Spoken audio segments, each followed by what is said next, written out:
told they'd find the baby wrapped in cloths and lying in a manger. If God is with us, this I guess is it. Songs of choirs of angels singing glories. Good afternoon. Today is the 22nd of December, and like many of you, I suspect today we're doing some Christmas-related activities. But as I usually do at this time of year, I want to look at 5 surprisingly popular and 5 unexpectedly unpopular reviews from 2023.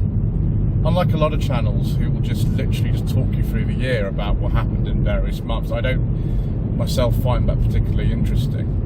And I could also tell you what the most popular videos of the year on the channel were, but you can see that yourself. You can just perhaps just sort videos by most popular or something like that.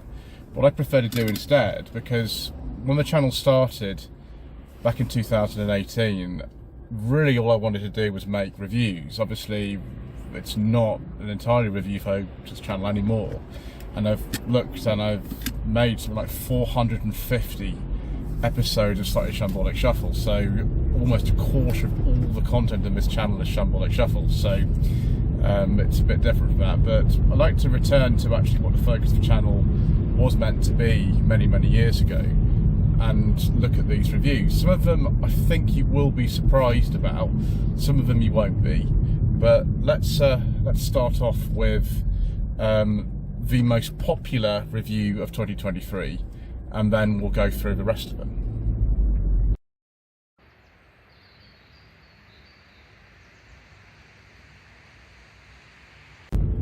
So by some considerable margin, with 13,368 views, the most popular review of all is the 2022 Renault Capture that I filmed in January 2023.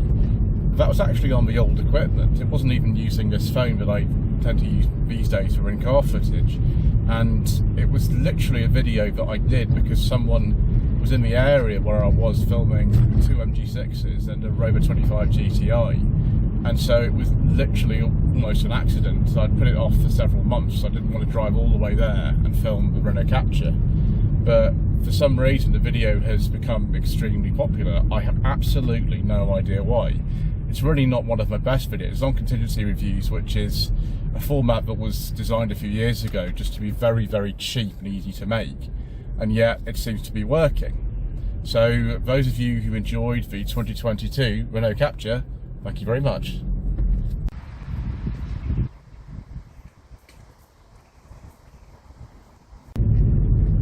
Next, and this isn't actually much of a surprise, I used to get so many comments after the Dacia Jogger came out in 2022 about when are you going to film one.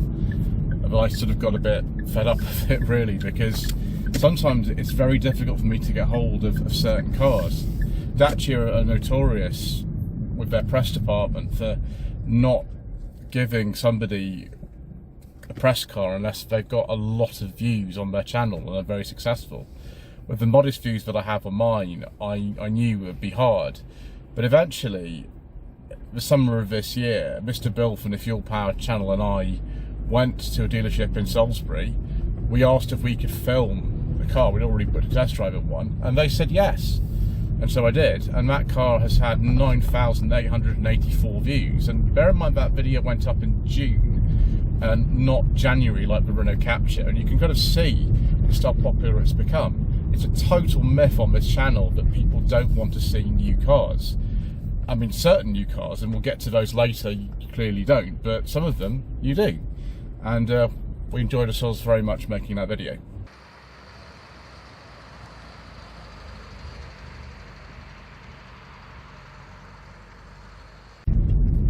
Now on to what some of you will say is the videos I should be making, which is much older cars. One of them in particular astounded me when I saw that it had gone this high, which is the 1972 Vauxhall Viva HC that I filmed in January 2023 at Great British Car Journey. Now I filmed a lot of cars there, and I expected some of them to do a lot better than others, but I didn't realise this one would do significantly better. And it's had 8,986 views. A lot of them were by a peculiar kind of quirk of Google search, where I got tons, like 5,000 views just from it coming up in Google ranking earlier this year for a period.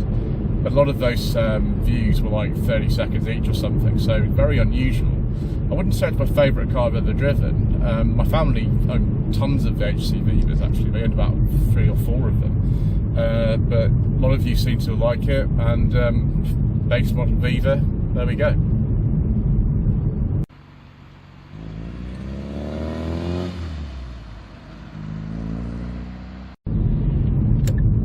Also filmed on the same day was the 1971 Austin 1300 GT. Now this one was a car that had been filmed by Ian Seabrook at the beginning of Great British Car Journeys Live, I think before the official opening, so many years ago, and I was a bit hesitant in a way to actually even film it, because I didn't know if it would do very well due to the fact that a much larger channel had already done it, but it's had 7,252 views. I don't quite know why. I do have another ADO16 review that I filmed in October 2022, which also done quite well, but although we aren't including things like that because we only want videos that were released in 2023 to be in the statistics. But it was a good car. The gearbox is a bit weird. Someone else who's driven that exact car has said that as well. But I'm very pleased you enjoyed that video.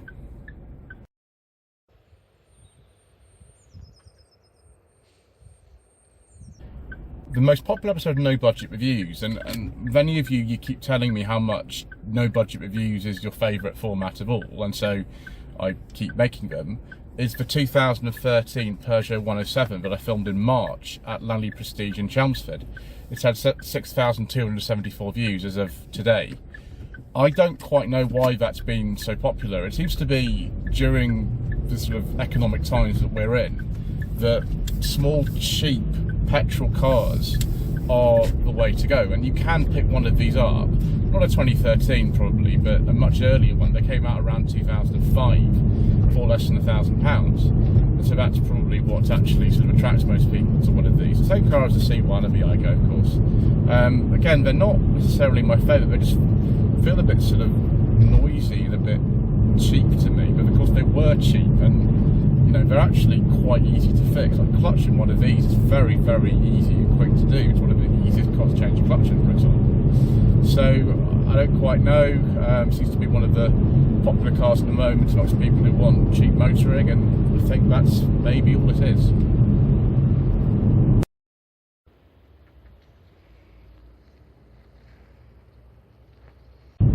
Next we come on to some of the least popular videos of the entire year, and it's kind of this matter of like how long a year ago it was released. The 5th least popular video that I did, again in the same session as the Peugeot 107 at Langley Prestige in Chelmsford, was the 2021 Audi A1. That's had 309 views. It's not the case that I don't like to film Audis, or Audis aren't popular on the channel. I haven't done an awful lot of them, but for some reason that doesn't really capture the zeitgeist at the moment. I think a lot of you think it's a really expensive Polo, which it sort of is, I suppose, but you know, it just goes to show you don't know when you're filming a particular session of cars. I filmed, I think it was some like 6-7 cars over a couple of days in the same place. What's going to do well and what's not going to do well.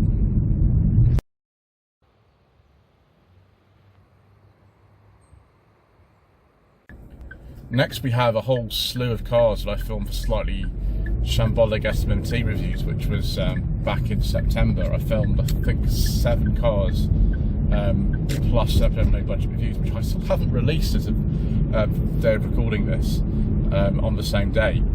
And the 3rd least popular car was the 2023 Alfa Romeo Tonale,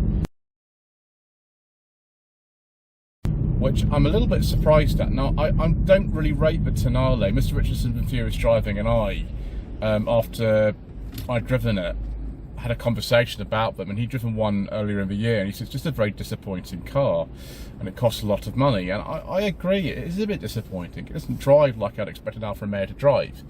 It's based on the same platform as the Jeep Compass, and it looks quite nice, the interior is quite nice, but it's very expensive, and it just doesn't have that sort of quintessential Alfa Romeo sort of fun factor in the way that it drives. But 246 views seems a little bit low for me, in my opinion.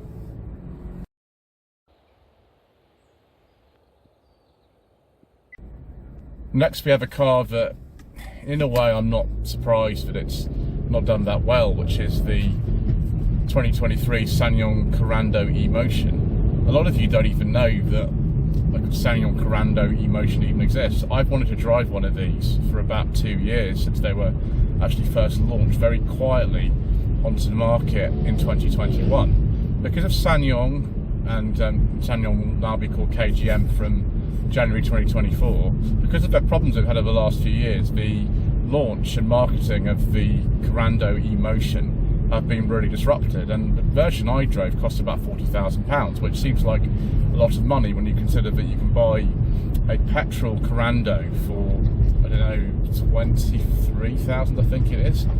But actually the electric car market, although that car's not got the best range, it's a reasonably competitive car. It's very, very well equipped, it's very, very spacious, it's surprisingly kind of nice and relaxing to drive. I just don't think SsangYong has any badge equity over here. As a SsangYong owner who's driving a SsangYong right now, it's a bit disappointing, but maybe not too much of a surprise.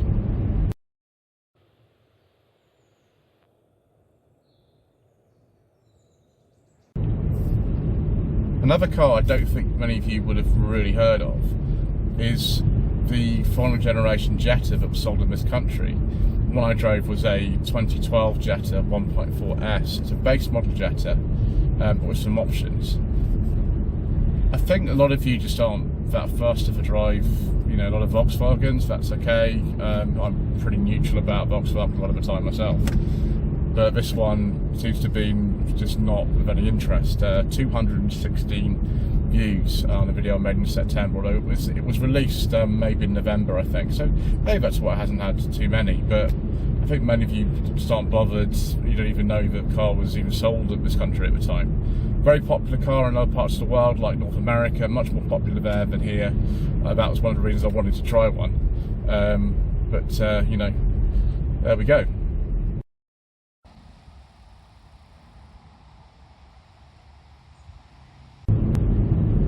Then we come on to what is a real shame, and this is an enthusiast car, the 2022 Toyota GR86, which has just been confirmed to have expanded production numbers for this country. I really, really wanted to drive one of these for quite a long time, and I got the opportunity right at the end of the day of that test to drive one, and it's a really, really good car. It's a really good, fun car. It sort of bucks the trend. It's a petrol, it's not that expensive, it's rear wheel drive, you can get it with a manual gearbox. The one I drove was a manual, and nobody wanted to watch it. That video has had 206 views, which is not a lot, actually. It's not a lot at all. Yeah, I don't really know why, but there we go.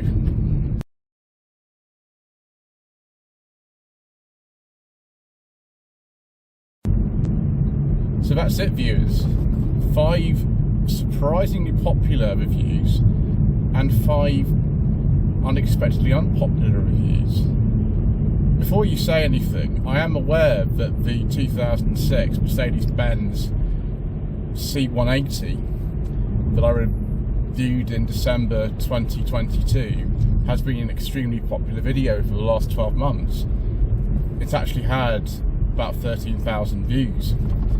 The reason why I haven't included it in this list is because I actually filmed the equivalent of this year's video on about 21st of December, and so that's what I see as a cut-off. Certain cars I haven't actually included in the list, like the Toyota Carina 2 and Toyota Carina E, but I actually released videos about 2 or 3 days ago, so I don't know how those have actually would have done. I think you need at least like a month or so to things have settled down, and I've given that to all the ones that I've mentioned. So I would be interested to hear, why do you think the 5 least popular videos were as unpopular as they were, particularly that Toyota GR86, which is a fantastic car, an enthusiast car and things like that. I did have the same problem actually last year with the Toyota Supra. That was one of the least popular videos of the year, despite the fact I really enjoyed it. So maybe that's just what it is. Also, the popularity of the Renault Captur is a complete mystery to me. I don't really know why that video's been so popular. There's no indication prior to that. The Mark 1 Captur that I actually filmed as well back in March, at the same time as the Peugeot 107, that also has been quite popular. And actually there are a number of episodes of Sensible Secondhand Reviews that people kind of keep telling me they don't want to watch, and yet I've had sort of 4,000 views on certain ones of those that I've recorded this year. So clearly the people who say they don't want to watch them are in some kind of minority, which means you never know what's going to happen. Anyway, thank you ever so much indeed once again for watching.